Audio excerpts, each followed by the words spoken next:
Jim Thurber. I'm the director of the Center for Congressional and Presidential Studies in the School of Public Affairs.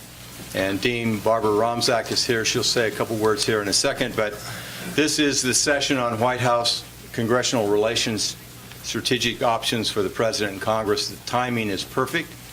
The panel is terrific, and I commend Pat Griffin for putting it together, bringing in his colleagues from several years in the White House. We have 5 widely known and respected assistants to the President and directors of legislative affairs to share their wisdom about presidential congressional relations in a time of polarization and gridlock. And they have various kinds of experiences, unified party government, divided party government, and we'll get into that later. Let me just introduce Barbara Romzak, our Dean of SPA, and this wouldn't happen without her support, and we appreciate it very much, Barbara. Thank you, Jim. And of course, this wouldn't happen without the talent we have in the Center for Congressional and Presidential Studies, and the engagement that the center has in the Washington, D.C. area, that you can bring people to the table. For us, it's really important in the School of Public Affairs that we deeply embed ourselves into the Washington community and not become or settle for being an ivory tower. We're really working hard at that, and Jim's center and his work over these many years has been a real model for the rest of the school, and we're working hard to get everybody else to follow Jim's lead on this sort of thing. So I'm delighted to be here. I'm really looking forward to the panel. The topic couldn't be more appropriate for the season we're in. I look forward to learning some things as I watch what's going on for the next few months. I want the insights to help me decipher it as it's happening. I look forward to it. Thank you all for coming. Thank you, Barbara. This wouldn't happen without Pat Griffin. Pat Griffin has been with the center and the university for 16 years. He has the unique background of being an assistant director for director of legislative affairs and assistant to the president under Clinton. And he organized this, and he came up with the idea several months ago, and I said, yes, go with it. He's been the academic director of the Public Affairs and Advocacy Institute here, the Lobbying Institute, for many years, since 1998, and he's the assistant director for policy and programs of the center. And that's part of his role here. But he also has had experience on the Hill. He was one of the only elected staff person, Secretary of the Senate, but he also was assistant to Robert C. Byrd, the leader, and also special policy advisor to Tom Daschle. He's had private sector experience also, as many of you know. The point is, he knows the private sector, he knows the White House, he knows the Hill, and he will lend his wisdom to this and lead the discussion of our 4 panelists, and he'll introduce them at this point. Thanks, Pat. Thanks. Thank you, Jim. It is an honor to be here as part of the Center for Congressional and Presidential Studies at American University. I so appreciate the mission and its desire to implement on the mission in terms of reaching out to the Washington community. It is also a particular honor to join this distinguished panel of friends and colleagues. The purposes of this panel is to discuss the strategic options available both to the President and congressional leaders as they begin the 114th Congress and the last 2 years of the Obama administration. This is a relatively unique panel in that, among other things, we have all held the job as Director of Legislative Affairs for the President of the United States. It is the nature of this job, for those of us who have held it, to share a common set of experiences, both in terms of what it requires working within the White House and also what it requires with working with Capitol Hill. At the same time, there are as many aspects of the job that are as unique as one could imagine, due to the variety of circumstances associated with having different bosses, the facing different world realities, and sometimes just the actual times that you serve, that you've walked in the tenure of your boss. For example, Phil and Nick here, that I will introduce in a moment, and to some extent myself, served in the first 2 years of a president's tenure. Chuck and Dan worked in the last 2 years of the second term of their respective bosses' tenure. the energies of a newly elected president is obviously distinctly different from the one of that is in a lame duck. However, the demands of the country and the world are often blind to that reality, requiring the president and the congressional leaders to have a strategic plan for engagement and in government nevertheless. We will be asking our panelists specific questions regarding the strategic advice they might offer to the president and or congressional leaders in light of the current political realities and the domestic and international policy concerns. As you will note, some of us on the panel have also advised congressional leaders in addition to serving as alleged directors in the White House. Party notwithstanding, sometimes the advice you give is really a function of where you sit. Before I open the discussion with the first question, let me introduce my colleagues. Phil Shalero, second from the end. You're going to be the first person in everything, Phil. These guys made me make you the first guy. Yeah, we talked about it. He's Mikey. Phil is currently operating as a consultant in the nonprofit world, giving strategic advice and helping develop tactical action plans. He is an old hand in D.C. Before serving as Director of Legislative Affairs and Senior Advisor to President Obama in the first 2 years of his term, working on any number of issues, the fiscal crisis, health care in most particular. I think that he wears that as a real proud accomplishment.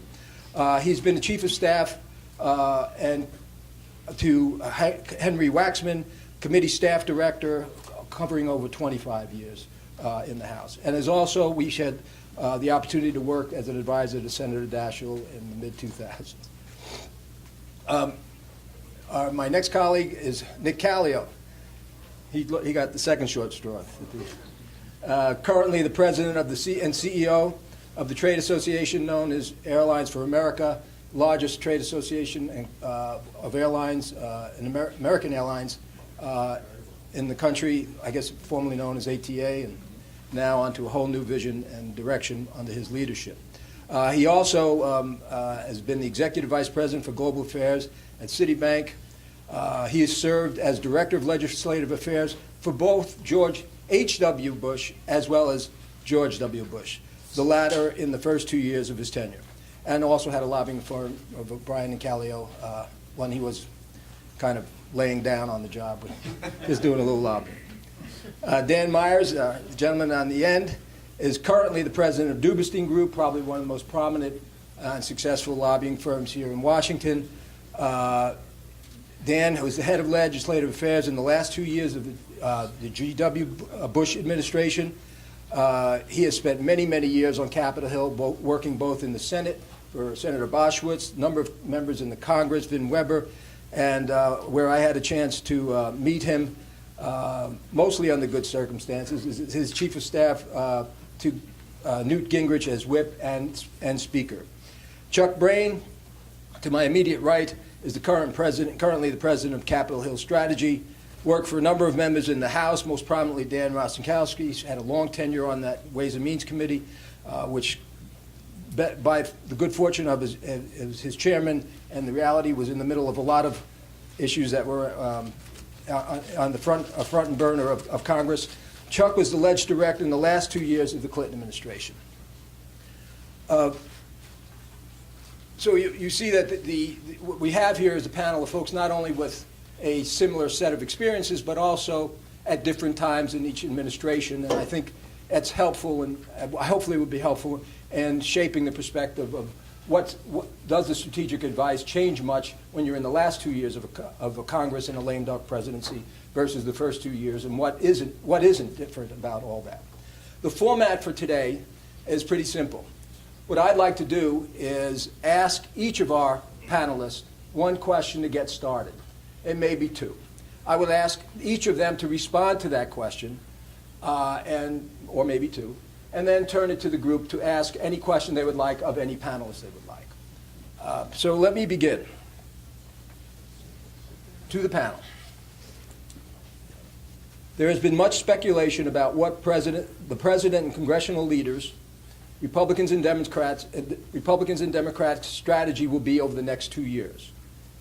Each institutional player is trying to figure out what strategy is in their own best interest.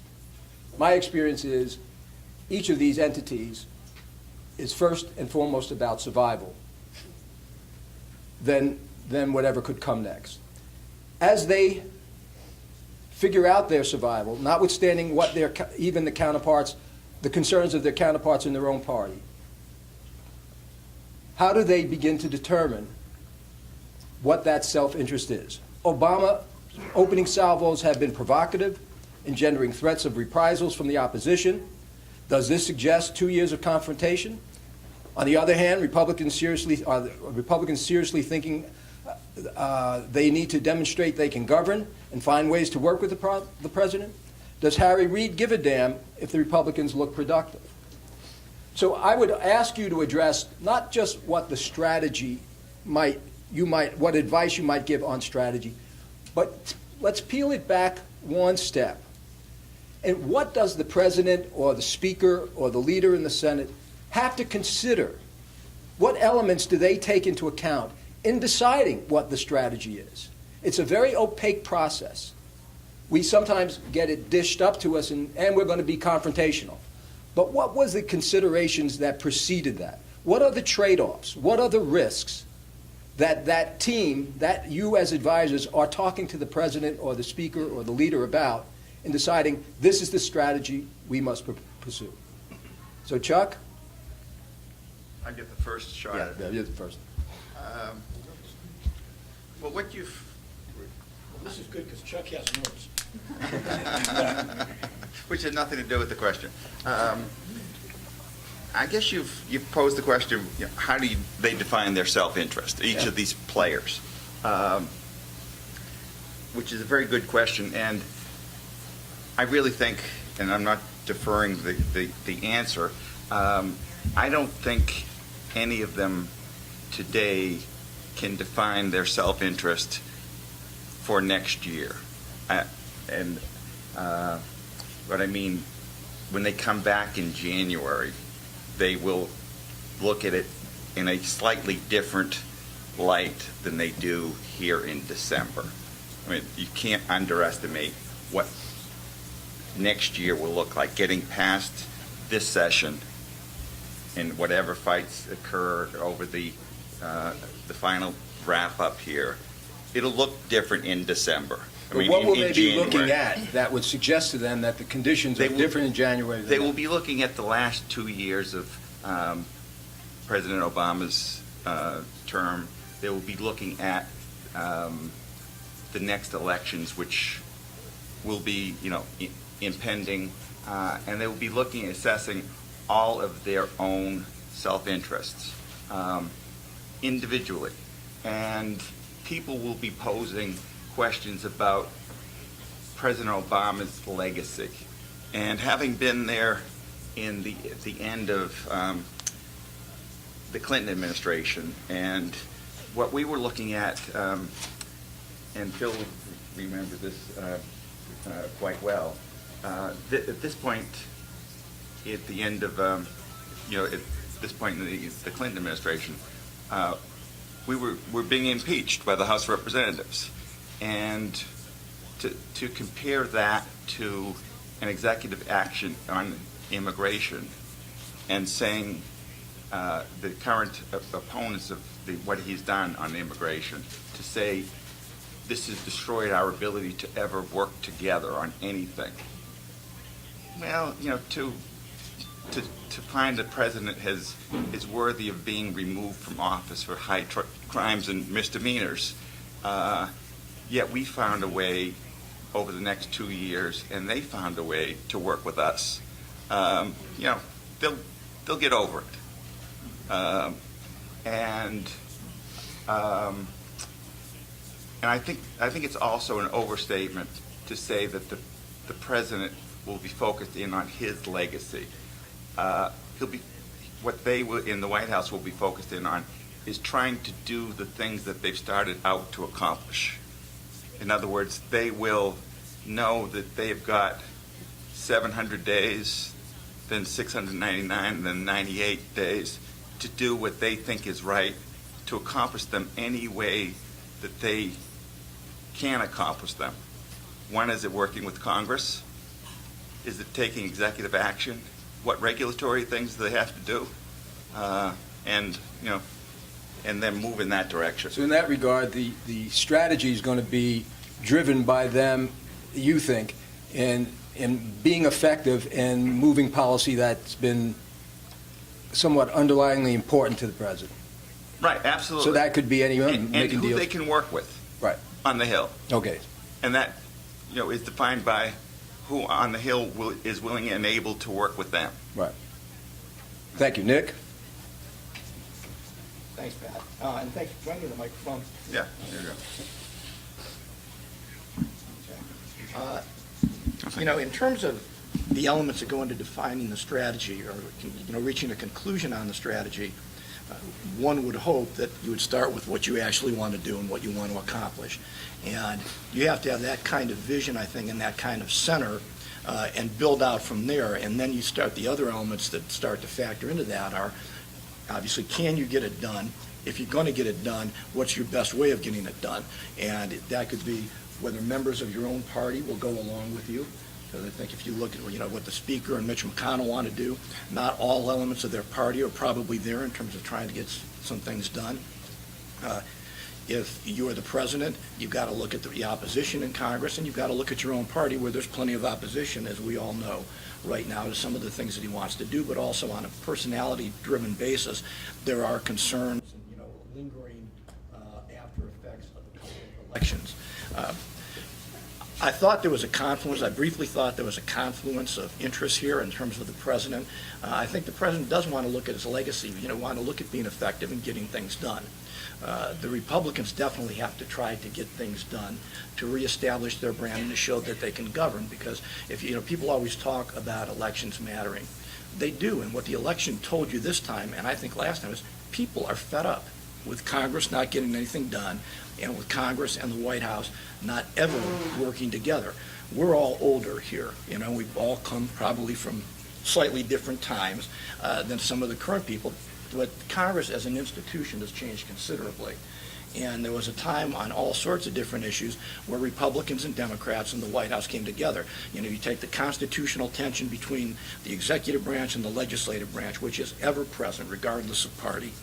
And that's something you have to get over. But it requires a certain amount of outreach, a certain amount of knowing you can't get everything you want, and working towards what could be common goals. That takes a lot of conversation. So I'm getting a little off track, but you have to factor in all of those elements. And then you have to make a decision, I think, what do you want to look like in the sense of, even if it's hard, can you press the restart button? And, you know, if I were giving advice to Republicans, it would now be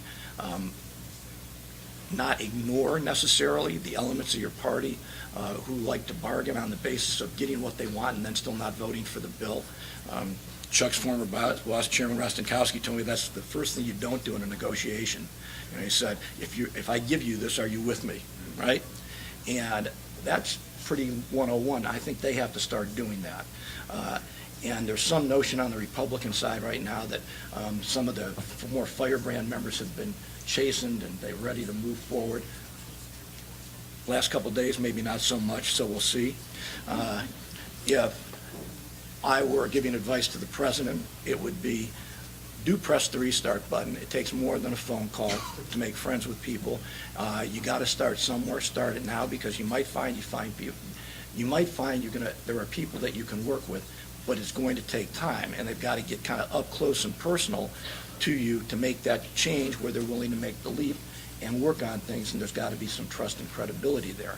I think it's all pretty basic blocking and tackling, to be honest. I mean, this is all, politics is a people game. You have to understand what you want, and you have to understand what other people want, and try to come to some understanding of what it takes to get them or where you can meet them, so that both sides can be either mutually dissatisfied or mutually satisfied, and then have something you can look at and say, but we got this done, and it's a good thing. Thanks, Nick. Phil? I want to reiterate a couple of things that Chuck and Nick just said in a slightly different way. I'd break down your question, first part of it, into three categories. First is substance, which Nick was talking about. I think that was his first point, is what's your substantive goal? What's most substantively important to you? The second is political self-interest broadly for your party. And then the third is political self-interest in a very narrow way. So there are people in the Senate right now on the Republican side who are going to be running for president. They may be looking at their interest as different than the Republican Party broadly because they want to carve out some space for themselves. In my time, in my time in government, I would always be willing to trade good substance. There we go. When you work in the Obama administration, they always keep your mic off. That's the rule. That's the rule you'd start. So let me recap what you might have missed. The three categories I have are substantive importance, political interest broadly for a party, and political self-interest for any individual person in the process. And there are a lot of individual people. In my time in government, I would always be willing to trade good substance for bad politics. So an example of that is in 1996, Democrats were the minority. Republicans running the House became concerned in the summer that they weren't going to have a lot of accomplishments to show for things for going into the re-election. And all of a sudden, space opened up to get agreements on a couple of issues. The two issues I was working on at the time were pesticides and safe drinking water. Pesticides had been blocked for 15 years. And going to Pat's question about how you make these decisions ahead of time, all of a sudden you can feel that space opened up, that we might be able to get through to have a pesticides agreement, even though it had been blocked for 15 years, because the political circumstances had changed. And within 3 weeks, we not only reached an agreement in the Energy and Commerce Committee subcommittee and then committee, but got that bill passed on the House floor a week later. The week after that, the Senate passed it unanimously. And the week after that, we were in the White House and President Clinton was signing the bill.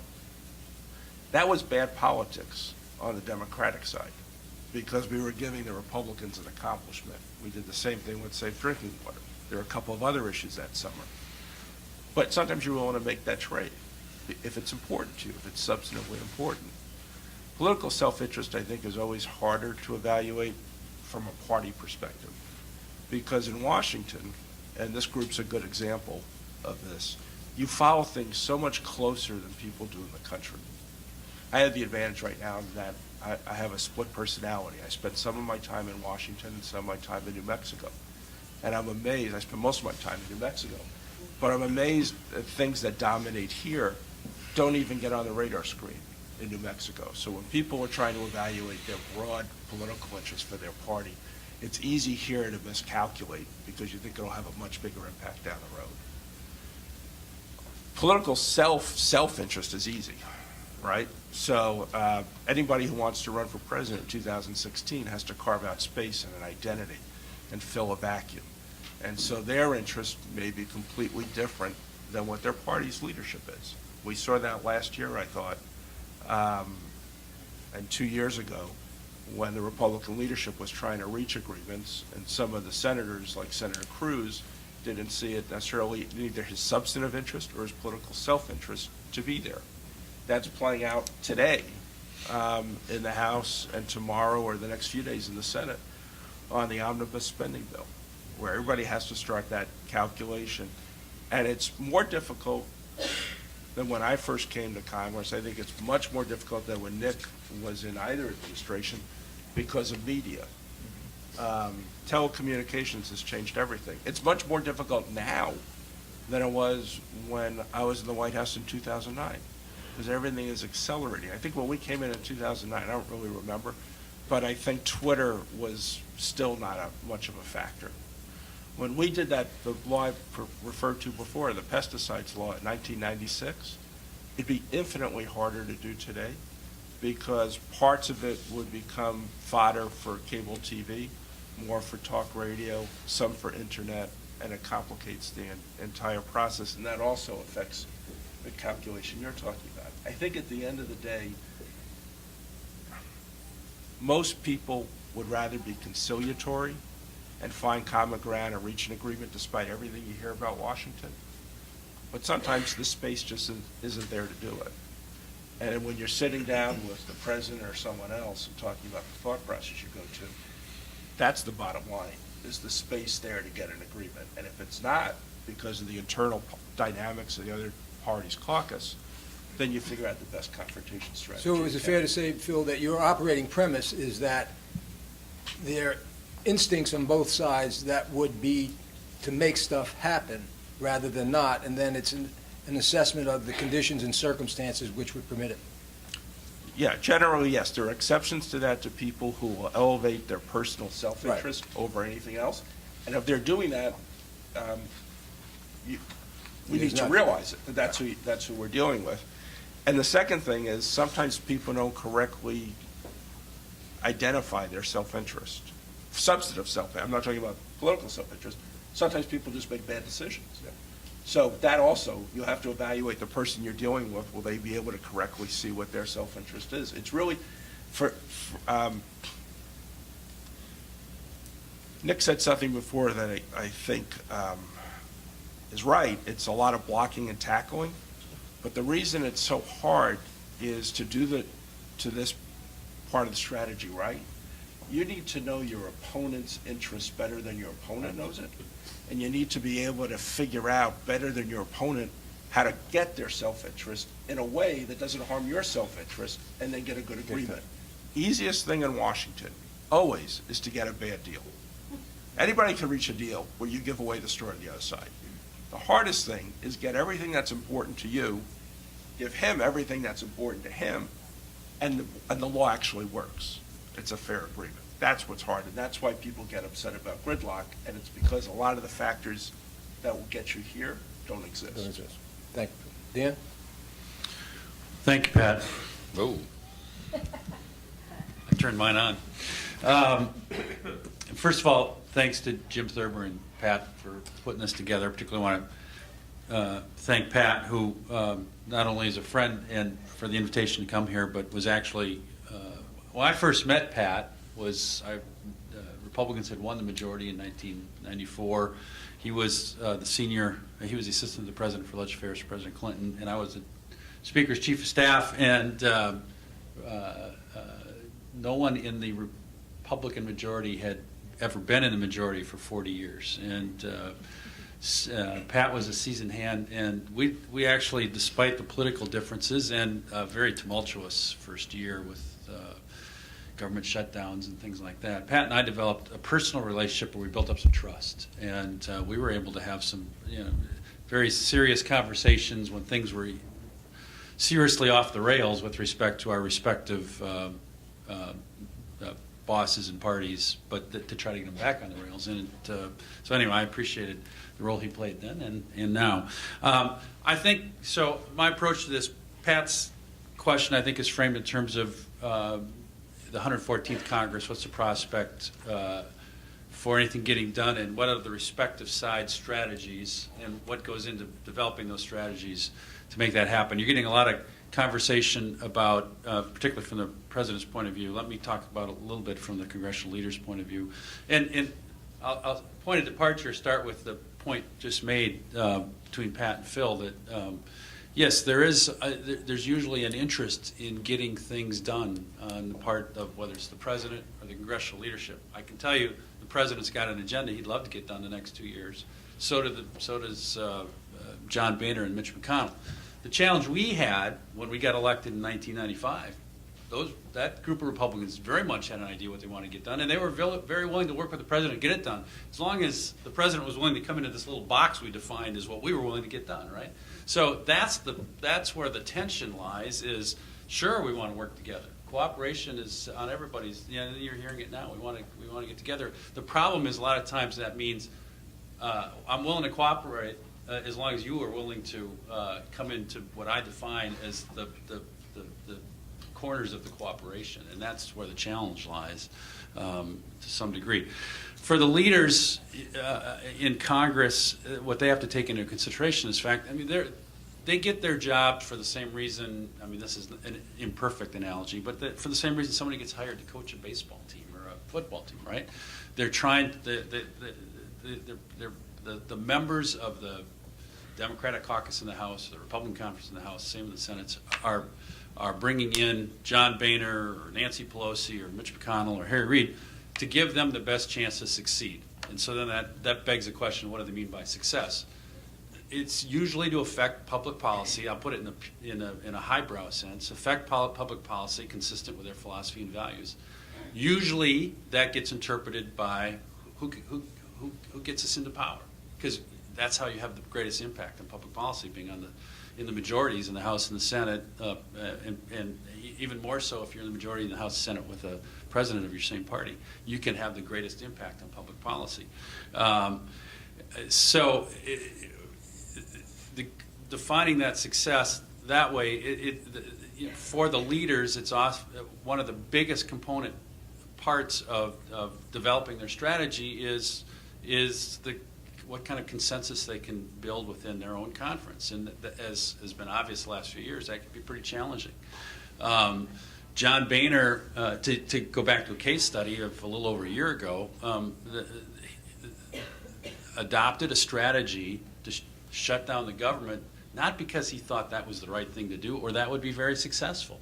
He did that as a management, basically to manage his caucus. He had a group of members who, relatively younger members, who had never been through this experience before and were convinced that they could win that showdown with the White House. If we confront the White House, we can get them to capitulate. We can win. We went through the same thing in '95 as Pat and I lived through.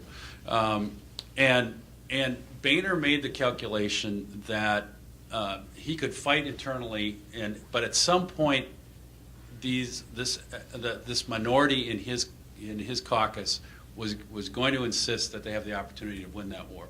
So he made the calculation to let them do it. The analogy that got used back then is he had a group of members who were determined that they wouldn't get burned if they touched the stove. And he made the calculation: I'd rather have them touch the stove earlier rather than later. Better in October of 2013 than in June of 2014 with the election coming up. And it was intentional on his part, and it was a disaster politically.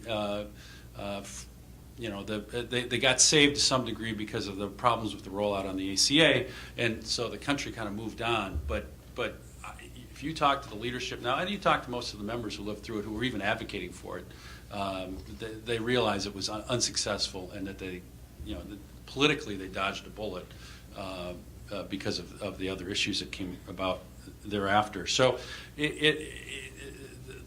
the consensus and the ability for the leaders to lead and develop a consensus sometimes can take strange twists. Leaders rely on their own instincts and gut, and they look at polling data. They're talking to members, they're talking to constituents, they're listening to people in grocery stores. What I often refer to as their gut. That's a significant factor. I also strongly believe that a big part of it, and people are cynical, they don't always believe it, is they want to do the right thing. They absolutely want to do the right thing. So it's kind of the marriage of, can we do the right thing? Are you leading if no one follows? Can I bring people along that I'm supposed to be leading? And if you don't bring them along, and if you don't have that ability, they're probably going to elect somebody else to lead. So we can go into it deeper, but I'll stop there. Let me just cap off this question here with: is it too cynical to think that a framework for a strategy has already been defined by the president or congressional leaders, including Harry Reid, that confrontation will get me more of what I want in 2016 than cooperation? Cooperation would be nice, but confrontation is, it seemed like Senator McConnell had a notion of that 6 years ago, and it didn't seem to harm him much. So is that just being cynical, or are people really struggling? Dan, you want to just? Well, no, I think there's.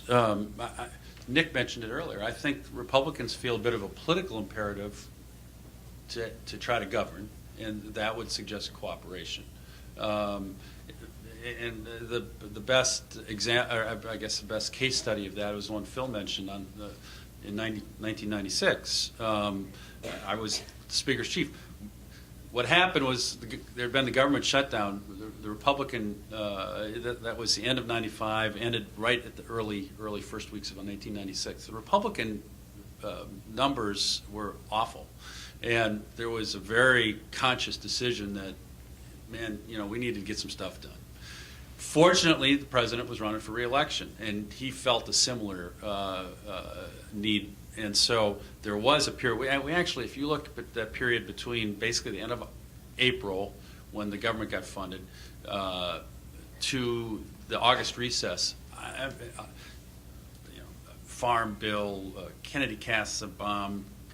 Phil mentioned clean drinking water. There's a telecommunications bill. There must have been 8 major pieces of legislation that, and that doesn't even mention pesticides. There were lots of other things too. But there was the sense that both sides, the Clinton White House and the Republicans in the Congress, needed to get some accomplishments. I think that same for the Republicans. I think they have that same perspective. The leadership does now. It's not quite as acute, but as it was in 1996. But I do think, to Nick's point, I think they feel that as so they've proved that they're willing to go the confrontation route, and the country kind of expects that, and they have to. That's become a political negative for them. They have to. They're going to try to overcome that now, which is why I kind of agree with Chuck that I don't think the executive order is the showstopper that they'd like to claim. Part of that is managing their side, whether it's internally or some of the outside groups. But nobody's going to shut down the government over this thing. And I think in the long run they'll conclude that their best strategy for dealing with the immigration issue is actually to pass a few things. So, let me just build on that. I'll ask one more question, then we'll turn it over to the audience. Triangulation is a term that got a lot of attention during the Clinton presidency. Basically, it meant the president would work with the leaders of the opposition party, with or without Democratic leaders on the Hill, if he deemed it in his self-interest. And then during that period of 96 is what we're talking about, where a lot of that triangulation emerged. What advice would you give to the president or the Republican leaders regarding triangulation as you approach or attempt to make some legislative successes? Do you think it is wise for the president to triangulate with the Congress at the risk of upsetting his Democratic colleagues, particularly in the Senate, and working directly with Republican leaders, as President Clinton did with Newt and Lott? Under this scenario, hypothetical legislation could take only 60 votes to get it out of the Senate, and if the president is in agreement, to become law. Alternatively, might you recommend McConnell working with Reid to work directly with each other, leaving the president out, where you would then wind up needing 67 votes to overcome a presidential veto? Question is, would you advise the president and or the congressional leaders to actively pursue a triangulation strategy, which, having had to carry that to the Hill, was not easy? Your good friends did not like you for doing that. So, Nick, do you have any thoughts on that? Some. Is this on? I think it's a difficult question to answer in the current context, because there's some disaffection for the president within his own party already, and it's a different time, and the interests are different. Whether the president could actually do that and meet Republicans to the point where he would be upsetting members of his own party is something that I think will only bear out over time or not, and I don't see a particular issue where that might. I mean, on certain elements of immigration reform, potentially, I think it could. On some other issues, I'm not so sure. So that was, I think, triangulation, as we all have come to know it, is a little bit of a creature of what was going on at that particular time. I'll be interested to hear what my colleagues say about it. But I think that, again, it's what do you want to get done, and who's against getting it done? Will the Senate Democrats be against certain portions of an energy bill that I think is likely to get done? I don't see the president working against interests of some people in his own party there. He might ignore those who want to get an energy bill. So I think it's a tough one to get your arms around in current context, at least for me. One that is popularly thrown out there is trade, which divides the Democratic caucus, but has some. Well, Chuck? go ahead. Well, I was going to answer it, and I was going to presume to speak for the entire panel. That it all depends. Yeah. It depends on how important an issue. Washington. No, it all depends on how important the issue is to you, who you're going to be against, and really when in the term is it? And trade is a good example. And we're likely to see that relatively soon in this president. Trade is an issue that's exceedingly divisive in the Democratic Party. It's almost to the point where it's not really divisive at all. Almost a unanimous opinion against trade, but an extreme minority position within the party in favor of trade positions. But the president may go ahead and push for what we used to call fast track authority. But you would And- admit and so- that's a departure in the way the president, he and Senator Reid have been linked at the hip in terms of what the legislative agenda would be on major issues. They have been, but the trade negotiations in the real world haven't gotten to the point where it's been necessary to come to the Congress for legislative action on trade agreements. Mhm. So it may be at the point where Ripe now. it may be ripe to do that. Dan?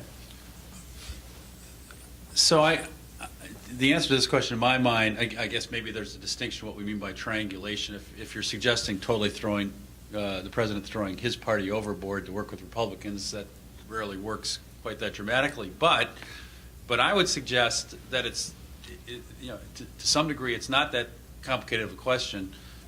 If you've got divided government and you want to get something done, you've got to work with the people in the other party. And I draw the contrast to that. I can remember, so I was Phil's immediate predecessor as the assistant president for legislative affairs. We had a party change, obviously, at the White House when President Bush left and President Obama came in. But I can remember being interviewed, I think in that December timeframe, between the election and the inauguration by somebody, asking how his job would be different than mine had been. And to me, it was fairly straightforward. We didn't get anything done if we didn't get passed by Democratic Congress. They were the majority party. He was going to have a majority party, still the Democrats of the same party. And so my comment at the time was it's going to be quite a bit different because he's going to be able to go in and just rely on Democrats. And yes, he'll be criticized. Well, the White House didn't reach out to Republicans. But you go back to point one where we talked about, these folks get elected to try to move the country in the direction that's consistent with their philosophy and values. There was an opportunity there. Believe me, if Republicans win the White House in 2016 and have a Republican majority in the House and Senate still, they'll follow that model rather than some other model. And because that's what you take it, that's why you're elected. That's why you run for these jobs. And so I just think circumstances dictate the next 2 years. If they want to get something done, if that's the objective, then you're going to move towards, again, a triangulation, depending on how exactly we define it. That's the only way to get it done. They have to cut deals with the Republican leadership in Congress. But can't you imagine Senator Reid saying to President Obama, we don't need to let the Republicans look like they can govern at all. We don't need for them to put up any legislative wins. Why don't we just kind of play hardball? That could be exactly the right approach for Senator Reid, whose Yes. objective is to elect more Democrats to the United States Senate. President Obama might want to get some things done his last 2 years. Whether it's legacy or just the belief that he got elected to do something and he's still trying to get something done. If his priority becomes ensuring that a Democrat succeeds him in the White House, then that's a different calculation. Yeah. You may recall, Dan, in '95, Democrats were completely aligned in opposing what the Republicans were doing on the shutdown. There was absolute synchronicity in everything that we did. After we kind of won the narrative war on who caused the shutdown and why it was bad, I remember many, many hours of deliberation where we talked about reaching out to Newt and Lott about making deals. And knowing full well that Senator Daschle, who was then the new leader, was going to be very upset because he argued that we successfully damaged them for their overreaching. Why can't we just continue that? And the president argued that it was in his self-interest to make deals.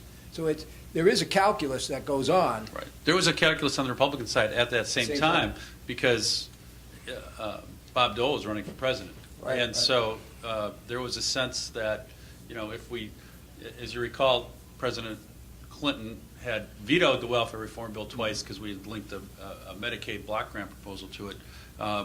There was a sense, particularly coming from some of the former Democrats who had switched, who said if you pass that by itself, delink those two, he will sign welfare reform, which will split his party, but he needs to do that politically.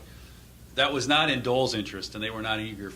But the Congressional Republicans, on a bicameral basis, decided, well, that's what they needed to do to show that they could govern. They delinked it, and they got the policy that they had been advocating Right. for a long time. A lot of deliberation. Phil, do you want to say anything? And then we're going to turn it over to the audience. I'll be quick. I'm not a fan of the term triangulation. Dick Morris, actually. Okay, we're all going to agree with Phil then. I think it gives the wrong impression of the process that people go through. I think from the president's standpoint right now, the number he should care about isn't 60. The number for the again, I'm operating from a substance standpoint, right? I'll leave the political calculations to everybody else. But the numbers that matter to the president are 34 and 146. Because if the president focuses on that, then he has the ability to have a disproportionate influence in the process. Those are the numbers he needs to sustain a veto. If the president's in a negotiation with the House Republican leadership and the Senate Republican leadership, and he doesn't like what they're doing substantively, then he has the ability, assuming he continues to have good relations with Democratic senators and Democratic House members, to have a disproportionate influence in the process, which is why it's such a good thing to be president. The other, we can talk about this more later, but it's a sub-issue that's complicated, is sometimes I'm doing this from President Obama's perspective now, sometimes the interests of House Republicans and Senate Republicans aren't the same. So in the first 2 years, we had a bill funding the war effort and military issues, where my recollection is all but 3 Senate Republicans voted for the bill. So we got 90-plus votes in the Senate. Only 5 House Republicans voted for the bill when it came to the House. So it's not a monolithic entity we're dealing with, which is why it operates on so many different levels. Well, then that's why I use the term institutional self-interest and sorting that out. I mean, the Senate passed an immigration bill with a substantial number of Republicans. And then the question would be, what is in Harry Reid's self-interest in protecting his caucus, and might that be come out of alignment with the president as we move through? And again, I don't want to belabor this, but I'll go back because Dan was referring this earlier. Don't underestimate the role substance really plays in these decisions. Because when we came in 2008, the entire economy was collapsing. Housing market was collapsing, auto industry, financial sector, unemployment was going through the roof. And the first time Dan and I started talking with each other was in the context of TARP. Because the very first thing President Obama had to do was go to Congress and say we needed a second tranche of TARP, which at that point was completely unpopular. And support among Republicans who had helped get it passed the first time had plummeted. Right. Because it didn't make sense. Let the Democrats just won the election, let them carry it. And so going to the House and Senate Democratic leadership, those were substantive conversations that weren't political. This is what we need to do to rescue the economy. That's what drives the process. It's not what's our political calculation 2 years from now. And we knew full well we were making decisions then that were going to pay a terrible political price. But we didn't have the option not to do it. Nick, and then we'll turn it over to Yeah, just one thing on this. Whether you call it triangulation or not, I think what's going to be interesting over the next 2 years, and particularly probably the next 12 months, is watching the president and the Republican leadership and how they act, because I think to get things done, some of the things that they want to get done that will show progress on the Republican side, for instance, you're going to have to ignore members of your own party sometimes, and you're going to have to find votes on the other side of the aisle, which at one point was fairly common. In Bush 41, we had to really reach out because the numbers were about what they were now, actually worse. And the only way to get anything done was to try to leverage the veto threat, which we did, or to find a lot of Democratic votes and find that middle common ground. And I don't think that if you, on either side, if you leave it all to your own party, you're going to end up in a really good place to get the votes to get things done. Got it. Stan? The predicate for my question, and I like Nick of old, so I hope he can go back to the I didn't say these guys weren't. is the old saw that the more things change, the more they stay the same. And I know the conventional wisdom is, you know, we're gridlocked, it's terrible, it's never been like this. And I'm fascinated as much by the Republican internal conflicts that Speaker Boehner has managed. And I'm going to ask this question. I go back to my days as counsel to the House when Tip O'Neill was Speaker, and he had the Southern Democrats, the boll weevils, the Northeastern liberals. He was constantly doing what John Boehner did, which is, how do I get these guys and women to a point of consensus with the limited tools I have? So my question is, and I guess my question is, why is this, or is it any different than that was? In terms of John Boehner struggling with, you know, the Tea Partiers, or however you want to call them. Either way. Yeah, I think we're probably going to say the same thing. Probably, go ahead. I think it's harder for Boehner. I guess I make 2 points. I think the coalition that Speaker O'Neill had to manage was broader, just for the points you just said. It may have been harder. I think the point that Phil brought up earlier about the influence of the media and all that makes it harder for Boehner. And, you know, so even if there is largely agreement, if you've a consensus, if he's got 20 members who are screaming that it's a sellout, they can get on cable TV, they can get the outside groups whipped up. People are raising money off of it because a lot of these folks on the outside, they can raise money by attacking the leadership more than they raise money by opposing the other party, and so that adds a level of.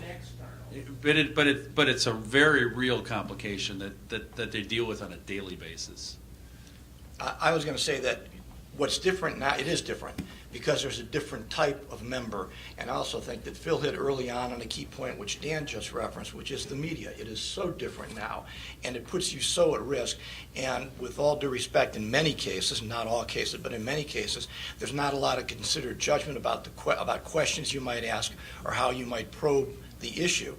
And I think in terms of membership, going back to the boll weevils and the Southern Democrats and the blue dogs and yellow dogs and all that, I think they were different in that they came to Congress with a different mindset. In 2010, to try to give a practical example, in 2010, when the Republicans took over, some of us were tasked with going to talk to some of the incoming members. And in one conversation I was having with 3 of these incoming freshmen, talked about how you got things done and the need to, have you could have a lot of confrontation, but at the end of the day, to accomplish things, you really sometimes had to compromise. Big country, I'm actually giving my speech, big country, diverse interests, everybody's got their own interests, you have to know what gets other people there and all this and that. And the one incoming member looks at me and says, "You are part of the problem." And I said, okay, so the case may be that as it may. Let's say that you come in with this attitude and you don't do anything. What will the attitude be towards a Republican Congress that didn't get anything done? And he looked at me and said, this job doesn't define us. So there are certain members you cannot break through to. They just don't care.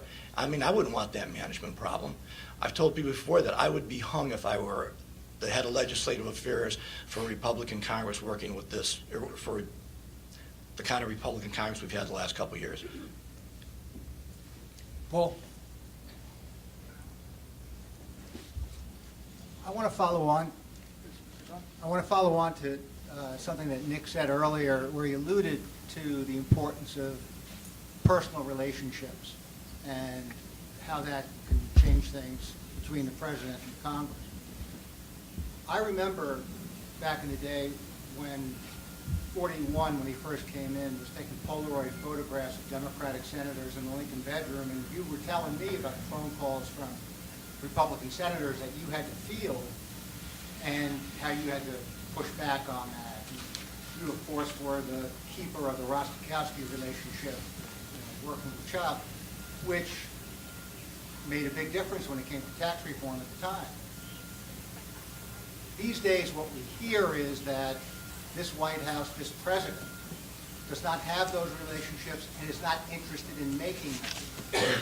I have to believe that there are people on the White House staff, like Phil, who are counseling the president, urging him, and trying to make something happen. Why isn't it happening? I'm going to give you an answer to that question, which flies in the face of the supposition of the question, and so it'll be hard to believe. And I say this with no disrespect to reporting that's done on Congress or the presidency. Almost everything I read is inaccurate. It just is. And I feel bad for the reporters. I don't talk about my time in the Obama White House. I'm only here because I'm doing it as a favor for Pat. But I don't talk about what I did. I don't talk about what I said to the president. We're all here because of Pat. Right. So, but that's the reality. And because I won't talk to reporters about it, people who will sometimes will give them a distorted view of what happened. When we came in, the president was sincere about trying to bring the country together and working with Democrats and Republicans. So part of my job, because that was his charge, was to figure out that space I talked about before. Can we find places where we can work together? Now, this is going to be a very long-winded answer, so I'll try to shorten it, but I want to give you a context to answer your question fully. As the president was coming in, one of the first assignments I had was to outline for him and other people on staff what we had coming up. And I put this in the compulsory category. This was November of 2008. Probably the first thing he was going to do was ask for a very unpopular thing, $350 billion for TARP. In October, economists were saying we needed $300 billion for stimulus. By November, that was up to $500 or $600 billion. A month later, it would be for $200 billion. But at that point, I thought, $350 for TARP, we're going to need $600 billion to stimulus to rescue the economy. There was over $1 trillion omnibus bill pending that Congress had it done that we were going to have to do in the first few months of 2009. On top of that, we were going to have to do the budget for the following year, which was going to be $1 trillion plus, and we were going to have to do $100 billion supplemental. None of that was discretionary. So if you add up those numbers, that adds up to a very big number that the president had to do, none of which would be politically popular, but it had to be done. His approach was, okay, we have to do that. I want to reach out to Republicans as well as Democrats. So as we did TARP, and Dan and I worked together on this, as he was leaving the White House and I was coming in, let's see how many Republican votes we can get. When we did stimulus, we brought in a large number of House Republicans. We worked with Senate Republicans, because again, we didn't have 60 votes in the Senate at that point. We only had 59, so we couldn't do whatever we wanted to do, to see if there were changes we could make for them. And one of the things I learned very on that told me things had changed is we had House Republicans who came in and said, if you give me these provisions, I think I can support the bill. So we put those provisions in the stimulus, and then they opposed the bill. The president did the same thing on health care, where we had extensive meetings with House Republicans, Senate Republicans. One of the unsung heroes that there are lots of people who describe themselves as architects of the health care bill. Nancy Ann DeParle worked very closely with me. She was day in, day out on the Hill, and she spent as much time with Senate Republicans and Senate House members as she did on the Democratic side trying to find it. To get to your answer, the president asked us very early, so I'm breaking my rule now of conversations, but all the things he could do for outreach. So I put together a memo for him of social events, policy events. He not only agreed to all of them, but asked to add some. So from January to May, we invited, now some people didn't come, but we invited every House Democrat and Republican to the White House for a social event. On Tuesday or Wednesday evenings, we'd have 30 or so of those folks who'd come in with the President and First Lady, just to get to know each other a little bit. We had a candlelight dinner for chairman and leadership. There's almost 200 people in March of 2009, so they can get to know each other a little bit. President invited folks to come down and play basketball, more of an informal setting. We put together lunches with a chair and a ranking member, bipartisan, in the president's own dining room. I don't remember off the top of my head, but I used to keep metrics. By March, more than 80% of Senate Republicans and Democrats had been to the White House for either a policy or social event with the president. Every House Republican and Democrat had been there or been invited. Now, some things are beyond our control. So we had our first state dinner. We invited the Republican leadership. They decided not to come. We had our second state dinner. We invited the Republican leadership. They decided not to come. You can't force people to come. All you could do is invite them.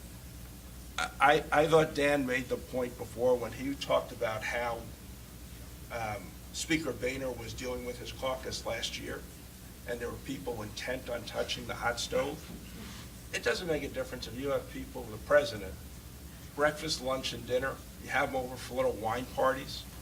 If that's what the mindset is, that we're going to force this hand among your caucus, there's nothing you can do with the leadership that can change it. So my fundamental disagreement is the president did those things. He continues to do them. Could he do more? Anybody could continue to do more. But by the time I went to the White House, I had been involved in government and politics for over 25 years. I never saw anybody better at that than he was. So it's not that he had disdain for it. Would he have rather been doing something else? Maybe. I don't care. All I know in my job, I needed somebody who was terrific at it, who was willing to do it, and he was. Jen?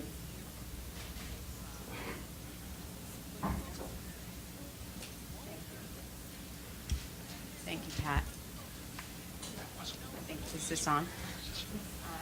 Bill, I can appreciate that social context that you just remarked, because having worked in the Bush White House when Queen Elizabeth came, and Senator Reid did not come to the state dinner because he didn't have a white tie.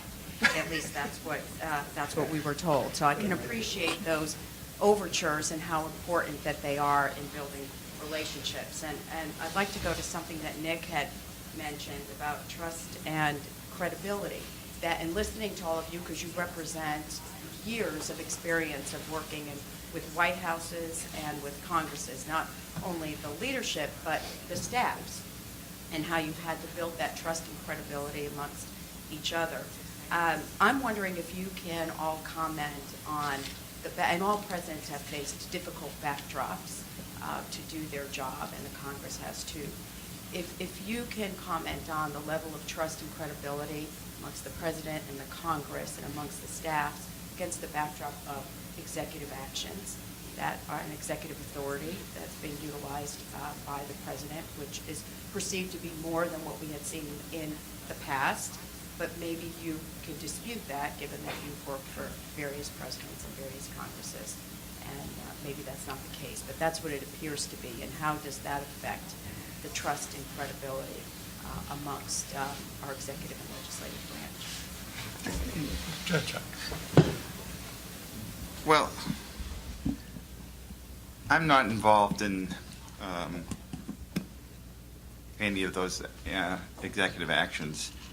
But my advice to this president would be, if you've reached out and tried to get things done, and the response has been not forthcoming, I won't use certain quotes, which I think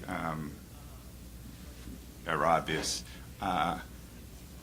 and you've got opinions, from the Justice Department and your own counsel, like you're well within your authority to go ahead and do it.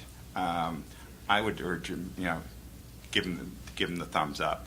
To get back to Pat's prioritization and the original purpose for this panel, you've got to lay out your priorities and not only put the list together, put some sort of value on them. Structure them from 1 to 10, and also put the resources necessary and the consequences of doing them. And if there are some things that are exceedingly important to you, and the likelihood of getting them done through regular order or going through the Hill, are just not there. And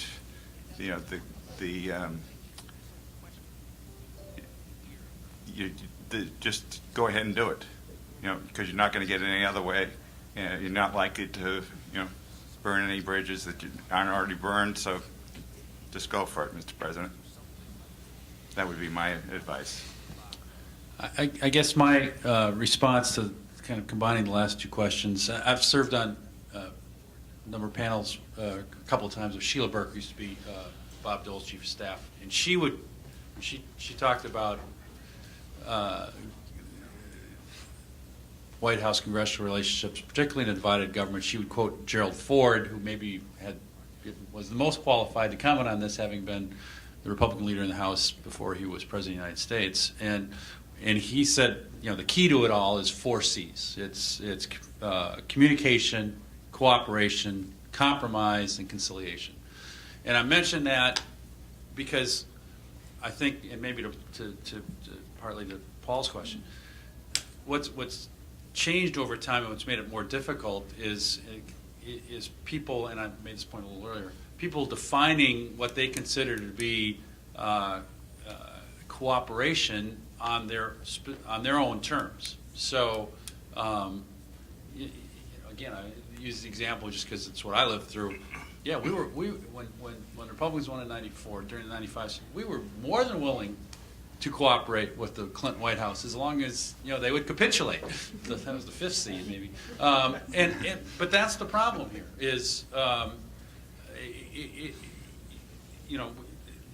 we all define absolutely want to cooperate, but going back to the time, Phil said before, you have to understand what your political opponents need, and I agree with that. But you also have to hear them out on what they think they need, rather than you asserting, well, if we do this and this and this, you should be fine, right? And there's some of that goes on too often on both sides of the aisle. That okay, well, of course I've gone halfway, or to meet them, and that doesn't get it. There has to be that goes to the other C, that communication thing, where you're actually hearing each other out, and. So that's, I just think it has become much, much more difficult to do those things for the reasons we've talked about, particularly when you've got all these external forces looking over everybody's shoulder, and, I don't want to be repetitive, but raising money off of it and going to the cable network and all that just makes it harder to find that common ground rather than to define cooperation on your own terms.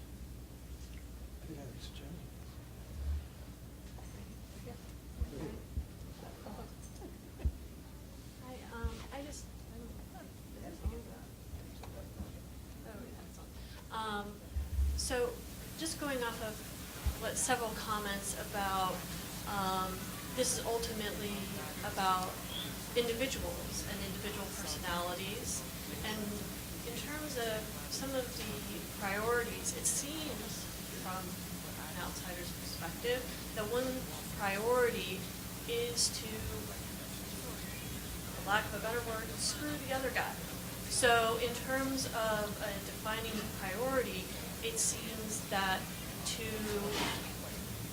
like a basic understanding that someone has to make the first move towards working towards cooperation, and working towards real cooperation, not cooperation defined as, hey, you have to join me in this little area, right?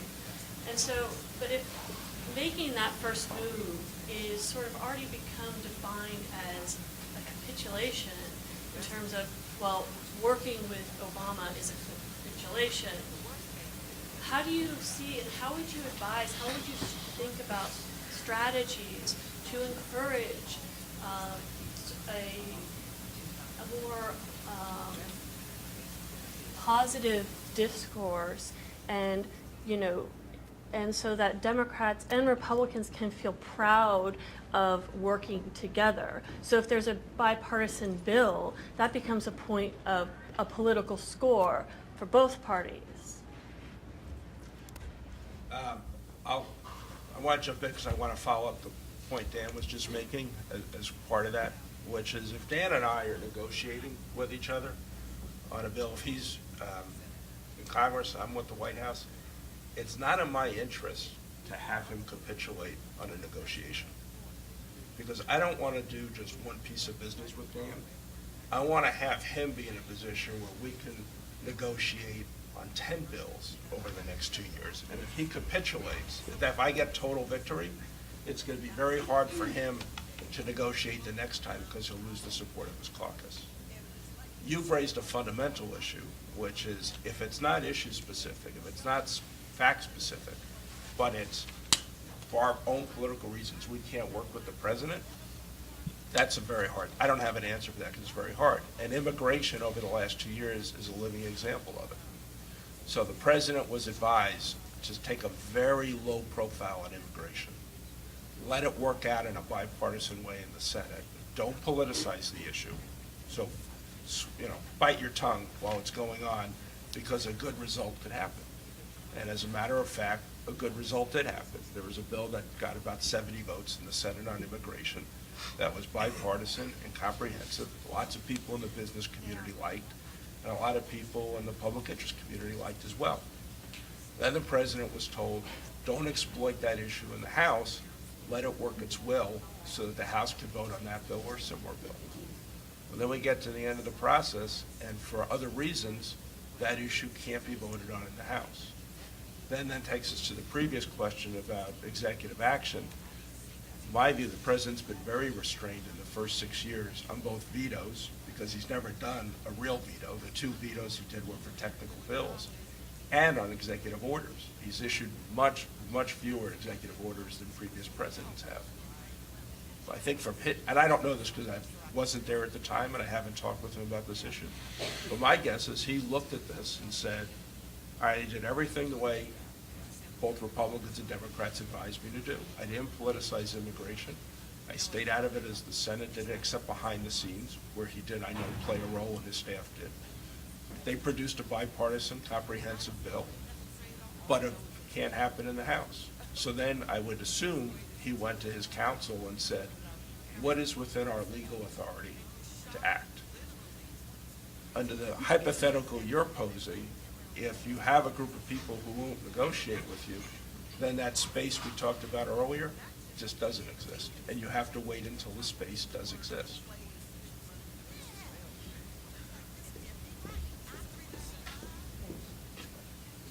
I'm Alexis, and I cover the White House for Real Clear Politics. I have a question both about McConnell and the president. Would you gentlemen recommend that McConnell keep the nuclear option? That's question number 1. Why? And the second question is, as Phil just pointed out, the president is not practiced in using vetoes, and you all have emphasized the leverage that comes from veto threats in addition to actually executing a veto. Can you talk about the advice you'd give the president in the last 2 years about how to use the veto threat effectively to move things forward, as opposed to just blocking? I tackle the latter one. I'm not sure I want to give advice to Senator McConnell or any other senator about the nuclear option, just because, cop out, that's right.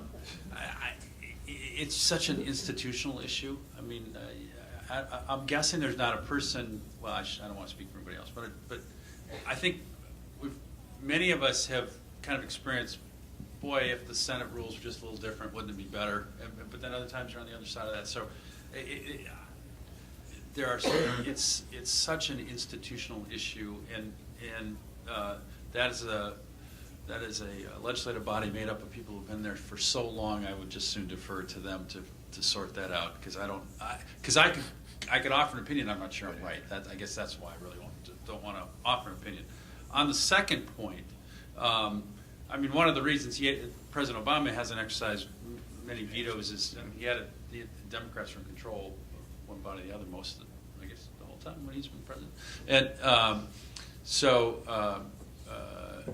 most of the time, and so he has, there's been a filter. I mean, Senator Reid wasn't going to let anything get through to even if the House passed it. The House complains about all the bills that stacked up in the Senate that never got to the president. that's going to change. So if I'm advising the president, whether he's Republican or Democrat, you have to use it once in a while, and that it's tremendously effective. In the old days, when abortion politics played a big role, I know back when Nick was with President Bush 41, and I was working for the House Republican whip. There was kind of an and the same principle applied then when President Clinton came in. Sometimes the legislative process produced a bill that was inconsistent with the president's view on the abortion politics, and kind of the understanding was, we're going to put this in the bill. You're not going to like it. If you can uphold a veto, we'll take it out. If you can't uphold the veto, then we win, sort of thing. And that's what would happen. There was this understanding. And I mean, I remember one of those vetoes on a very difficult issue that we got literally 146 votes when Nick was President Bush 41's assistant president. And so then the legislative process worked itself out. We went through the same thing when I was there after the Democrats won the majority and after the 2006 election. So a big issue in that election was the Iraq War, and many of those new Democratic members got elected running against the war, and the legislative agenda of that year for the new Democratic majority was to restrict war funding, and the president thought that was wrong, and so we just employed a veto strategy and said, you can add anything you want to any bill, we're going to veto it, and we had no doubt we could uphold it, and it did, and it worked out that the president got what he wanted. Now, over the time, then Republicans paid a political price for that strategy, but he felt that was the right thing to do, and that's why he stuck to it. So anyway, you don't want to overuse it if you can. Part of it, though, is if you do use it, you get an opportunity. You usually get the majority to understand that that's an option for the president. And so if you want to send a message, sure, send things down to veto. That's fine. And I think this new majority will do that at times. But if you actually want to get something signed into law, you have to, that requires cooperation. And exercising the veto once in a while proves that point. I think if you're going to use the veto, you need to be sure you get the votes. In Bush 41, we vetoed 44 bills and we won 43 of them. But that was because there were very large Democratic majorities. We were getting a lot of legislation sent to us with the intention that we would have to veto it. And some they actually wanted to pass, but we couldn't do it, so we would veto it. And sometimes changes were made, and it was all an iterative process. But the one thing you don't want to do, I would suggest, in the last 2 years, is veto any piece of legislation where you lose the veto, because you know what's going to happen then. We're all going to listen to endless days about a lame duck, right? And we're going to see, in the last 2 years of this presidency and this next Congress, the high art of veto politics or science. Having served for the last 2 years of the Clinton administration, on one of the first days on the job, I was pulled aside by the House Democratic whip, and he said, one thing you have to know is when you use the V word, you have to mean it, because we will do everything and anything to sustain the president's veto, and we never lost a veto. The other thing is you have to know when to do it, but you have to be unpredictable when you do it. There was a person who in the White House who said had a crazy lady, crazy aunt or uncle in the attic. You're just like, okay, we're going to veto this because we can, and they know we can sustain it, so let's just do it. We threatened one veto because there was a rather significant Democratic senator to us, and there was a provision that was stuck in an appropriations bill. So we just told them even before the Congress report was done, like, you stick that in there, we're going to veto it. I said, really? Yeah. One thing it was out, that night. So it's going to be an interesting next 2 years from the perspective of vetoes. Just to add a quick piece to this, which is, again, going back to how self-absorbed everything is. Everything is historic. So when this election just happened, this last one was historic of what happened because the Republicans captured the Senate. I've been looking at these 8 years as almost the mirror image of the Reagan administration, where he won a decisive victory in 1980. Democrats picked up about 35 seats in 1982. The president won in a landslide in 1984, and that was a defining moment for the country. And in 1986, Democrats picked up 8 seats and got the Senate back. During his administration, I have to go back and check, but I think President Reagan vetoed 75, 78, 80 bills during his time. What I'm sure will happen sometime in the next year, and we'll say it's unprecedented, is President Obama will get presented a bill that is bipartisan that he'll have to veto. And people say, well, now he's vetoing the work of his own party. But as Dan could tell you, they faced that situation in 2007 and 2008. There was one issue, I think it was S-chip, that came to President Bush twice, and he had people, Senator Grassley, Senator Hatch were sponsors of it. President Bush opposed it for substantive reasons, and the bill got vetoed. But when it happens the next time, because of the tunnel vision that exists now, it'll be played into a much bigger issue than it otherwise would be. All of the trends that you're talking about, dysfunction and mistrust, are kind of epitomized by what's going on with the Affordable Care Act.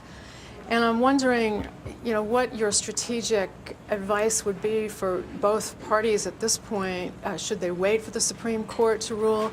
Should Republicans try to work themselves out of the corner they're in?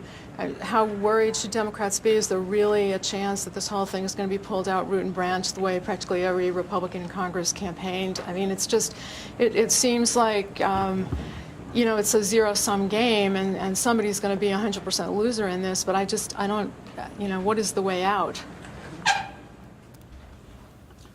I just have to comment that I don't think Republicans feel like they're painted into a corner on this. They feel pretty good about where they are. I think the leadership, I'm not sure you're going to see repeated attempts to repeal Obamacare. And I think it's proven that that will never happen. So you can try to do that, or you can try to make changes to it and certain provisions of it, which might be a far more constructive way to go. I agree with Nick in his attitudes towards it. I've imperfect analogy again, but I equate it to the whole war funding issue at the end of the Bush administration, where people forget all the criticism of Republicans when they voted so many times to repeal or restrict Obamacare. 2007, we had 40-some votes to restrict war funding in the Democratic-controlled House after they'd won the majority, because they had a political imperative based on their victory in 2006 to do that. It didn't succeed legislatively; it succeeded politically. And I think the Republicans' perspective is the same with respect to the Affordable Care Act over the last few years. Going forward, you'll definitely see at least one more effort to repeal. Again, I think some of the new members feel that that was a big factor in their election, and obviously not going to succeed. Now that they have the Senate, there may be some effort to use the reconciliation process, but I think they all understand that under the rules of the Senate, you can't repeal entirely the Affordable Care Act under reconciliation. That would be subject to bird rule restrictions. And I just don't know how much they'll try to root out through that process. At some point, I've thought for some time that if they perceive real problems by their constituents, that they would get to the point where Nick thinks they would go, which is to look at reforms. What are the most difficult parts for the folks back home? But they haven't got there yet. My disclaimer on this is that I spent thousands of hours trying to get it passed. And I went back to the White House earlier this year for 6 months to help after the website didn't work. So I have a certain point of view. So let me answer by first going on. Because of the Affordable Care Act right now, more than 10 million people have insurance who didn't have it before, right? We have the lowest rate of increase in health care costs in over 50 years. Not simply because of the Affordable Care Act, but it's playing a role in it. Since the law was passed, 10 million jobs have been created in this country, not because of the Affordable Care Act, but it hasn't impeded and it's helped create some of those jobs. We have more innovation in healthcare than we've had in decades now, largely because of the Affordable Care Act. Senior citizens have saved over $12 billion now in lower prescription drug costs because of the Affordable Care Act. And the Congressional Budget Office says if you repeal the law, it's going to add $1.7 trillion to the deficit. So I'm not answering from a Republican standpoint, I'm asking for a Democratic standpoint. If those are my facts, and notwithstanding the fact that I have a point of view because I worked on it, but those are the facts, right? There's nobody who could dispute that. I take that, and I don't just do a defense of the law, but I argue for the law. I argue why it's making a difference politically for people. And if reconciliation is used to repeal parts of the law, then what I do is try to have made my case on all these points so that when reconciliation is vetoed, the American people understand why it's important. Yes, what role do you see in the final 2 years for Vice President Biden in dealing with members of Congress, and how would that role differ from the role he's played in the first 6 years? I'm happy to answer that question, but both Dan and Chuck were there at the end, and Nick also has a perspective on it, so I can go at the end on that one. I think he probably has a significant role to play, and I think it's in many ways a continuation of a role that, at least from an outsider's point of view, he's played, which is on the Hill, he is liked and trusted. And he can say things and move things forward in a way different, perhaps, than the president can. So if there's an effort to try to get things done, if there's an effort to try to, instead of, right now we're at a who struck John stage, about he didn't reach out to me, they didn't reach back to me, and, all that's meaningless now. That's over. It's meaningless in terms of that there's a lot of distrust, but in terms of trying to establish a framework for getting things done, and I guess the stage for putting that framework up, the vice president could probably play a pretty significant role. It's funny. I'll just make an observation that in my last 2 years in the White House, Vice President Gore and First Lady Hillary Clinton, who had in previous times in the White House been very visible actors. Gore in his office, in Pat's time, almost all the time, and First Lady having an office on the second floor in the first wing, were never there. For Hillary eventually running for Senate, but even before that, she wasn't visible, and the vice president wasn't. So roles change over time, which I thought was interesting to see. And I was surprised to learn that they had been very visible earlier on in the administration. So I don't know what that means for the current vice president. I would just add real quickly, make the case when I talk to folks, if ever you needed evidence of government, that it's government by the people and of people, it's to look at the role personalities play, whether you're looking at the role between the speaker, or the relationship between the speaker and the president, or other folks. And President Biden is well liked, as Nick said, Vice President Biden, and getting ahead of myself.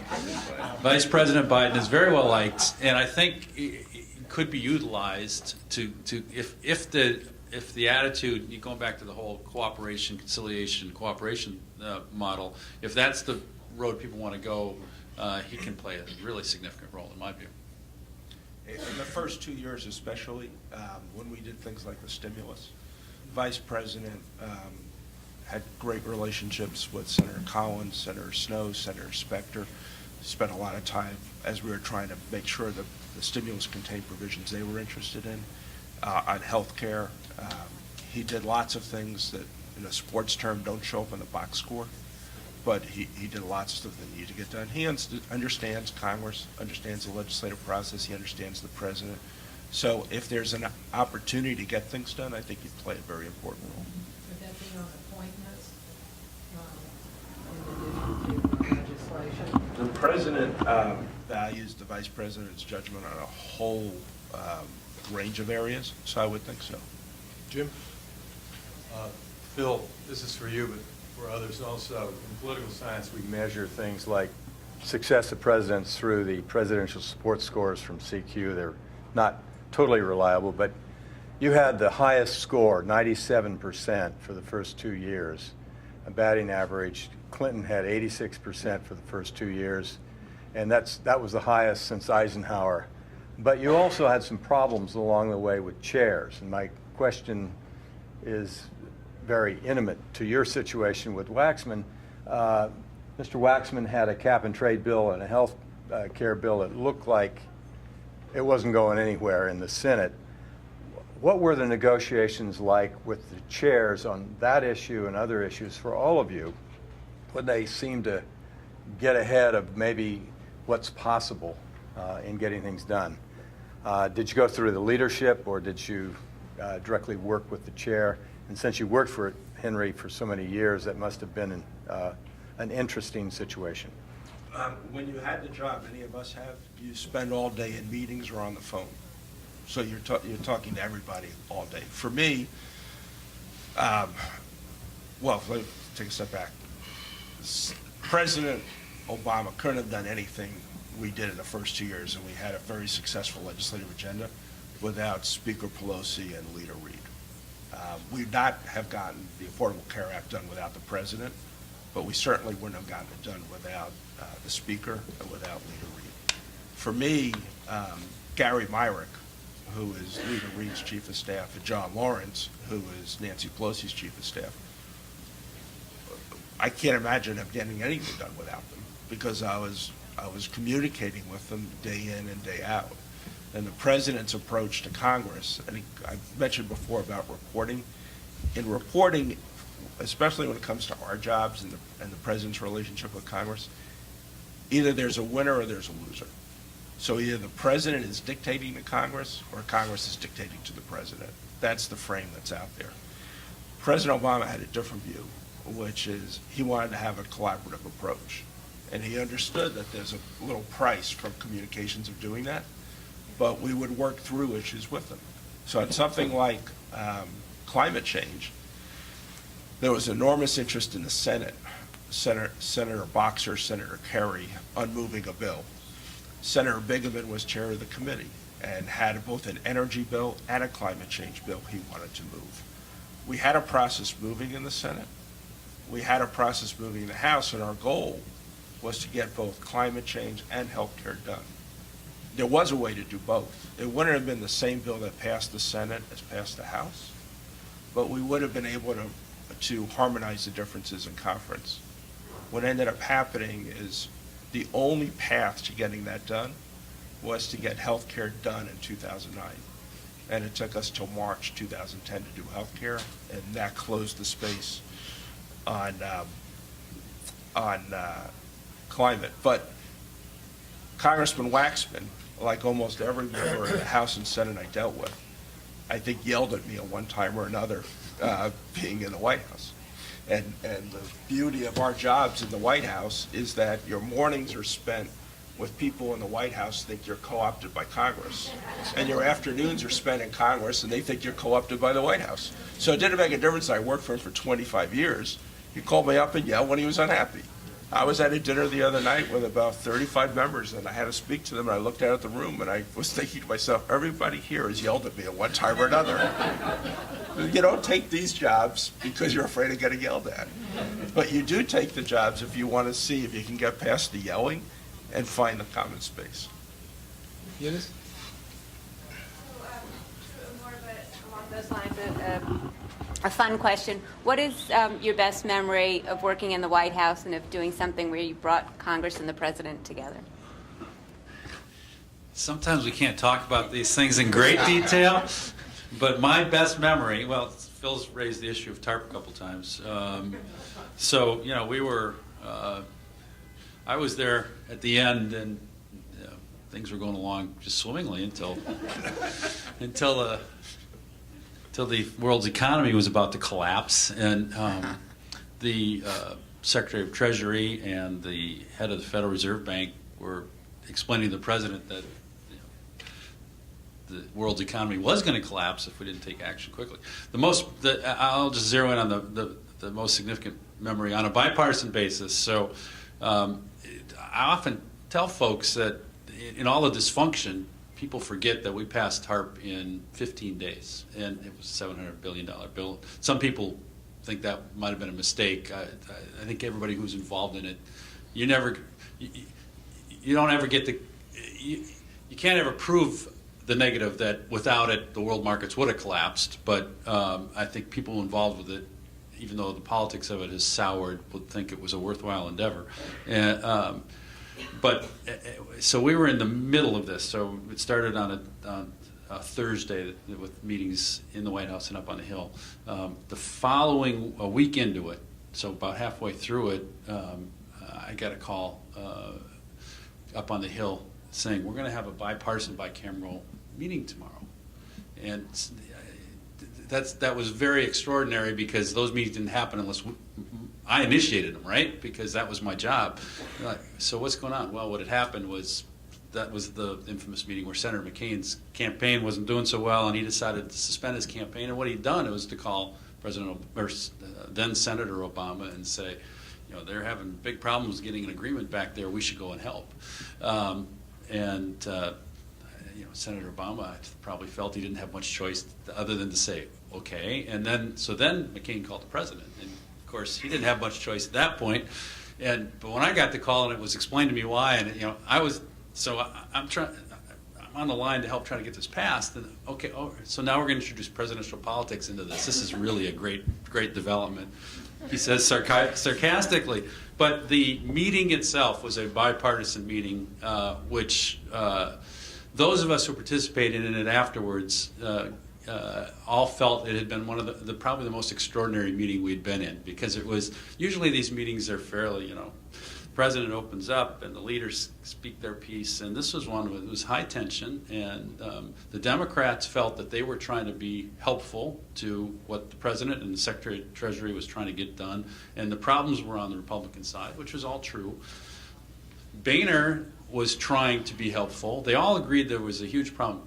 He had problems in his caucus again, and the Speaker, Pelosi, had said, if we're going to do this, we're going to do it together. We're going to hold hands. You need to have, I'll produce 50% of my caucus, you produce 50% of your caucus. So, and in those circumstances, that made sense, because everybody knew the politics was going to be difficult. So Boehner was trying to live within that constraint. So he was looking at, if we do this, can we get more Republicans to do that? So I don't want to go into a huge amount of details, but there was a lot of acrimony in the room, much more than anybody had ever experienced, I think, in one of those bipartisan, bicameral meetings down in the cabinet room. And at one point, the president kind of looked back, because I was sitting behind him, and he kind of turned to me, I've lost control, which he reasserted. But there was a moment in there where it was just pretty, I won't say comical, because it was really high stakes, but it was pretty interesting.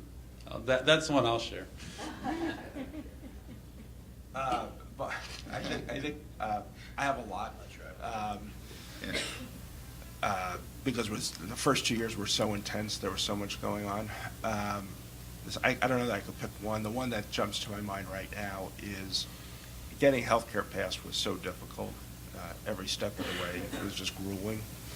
And when I left the White House in 2012, I left with the idea of not coming back. And so we moved to New Mexico. We started a new life. And then I didn't realize I was going to have to come back earlier this year. And when I came back earlier this year, part of my job involved looking at some of the letters the president was getting on the Affordable Care Act, which at that point had been implemented. And these were letters from people all around the country talking about how the law had made an enormous difference in their lives, either saved their lives or their quality of life, or all different ways, allowing them to take care of an elderly parent because they weren't tied to a job with health insurance anymore. And that's not one moment, but it's when so much time is invested on getting a law passed. Our hope, all of us, whether we're Republicans, Democrats, conservatives, liberals, genuinely hope the law is going to make a difference in people's lives. So being able to be part of that process and then seeing it's making a difference in people's lives is great. And the second part is basically every day you work in the White House is a great day, because you just can't believe you're there, or you're working with the president, you're in the Oval Office. That never got old. Yeah. I'm not going to go into an anecdote. I would just say truly it is an honor and a privilege to work there. It is fun every day. People used to think I was crazy because in 2002, or sometimes it seemed, not 2002, 1992, where we started with a 90% approval rating in February, and it occurred to me at times we were working really, really hard to lose the election. It was still fun. It's fascinating because you're right in the center of everything. And, you know, whether it's things coming together like Trade Promotion Authority, which was a huge bipartisan victory in 1991 that people said couldn't happen. The same with the passage of the Iraq War Resolution that same year, where the leadership of the House was against it and a whole bunch of Democrats voted for it because, you know, we had built this coalition, they wanted to do it. To the tax cuts in 2001, and that whole string of bills post 9/11. It's, you know, every day there's a lot of good memories, and I think most of us, or all of us, would not tell a lot of the stories that we would love to tell because they were private and they were contained inside the White House. And, you know, the things you hear and getting yelled at, and then reacting, and you just sit there and you just take it and walk away. It's like you had the alligator crocodile eyes coming down. That's right, good. We'll get to that too, you know. So anyway, that's. Well, in answering a question like this, you really have to decide whether you want to focus on very trivial little things, like the fact that for 2 years I never took when parking at the White House, I never took my keys out of the ignition. Like, why would you? Because if somebody's going to steal your car from the White House ground, you know, it's going to be, you know, on tape, you know, and they're going to get this guy. You know, so, or something very significant now and historic. You know, and, you know, probably, like, I was involved in impeachment, you know, and being over with the president, you know, on a trip to Ireland. He was in a city square addressing probably 10,000, you know, crazy Irishmen. And I was behind stage on a call to my office getting a list of members of Congress that he had to talk to on Air Force One on the way back. And I was nearly in tears with the contrast. Called Democratic members of the House of Representatives to see if he could keep his job. And he was there as a hero to 10,000 Irishmen. Like, what do you do with that? But I think my best story, if I have time, is during that same period, there's a former member of Congress who was I used to work with him on the Hill, so he's a close friend of mine, by the name of Marty Meehan. We, both from the same part of the country, we vacationed at the same beach with the very, you know, typical small beach, you know, street, one lane. During impeachment, early on during impeachment, and Marty's not adverse to getting his face in front of a camera. So he had every sound truck from every TV station in Boston on this one little street, 2 houses down from where I was. You couldn't go by this, you know, couldn't make it. So, and I was there, you know, 2 houses up on a phone with members of Congress, you know, making sure they were okay because the president had just testified before the grand jury. So I said to myself, if those TV stations knew while they were interviewing Marty and I was up here making calls, you know, around the country, what would they do with that story? And fortunately, they never figured it out. Well, thank you, guys. I'd like to just kind of make a couple of quick comments. I was involved in impeachment. I was involved in the predicate to impeachment, which is a whole nother thing. Yes, thank you.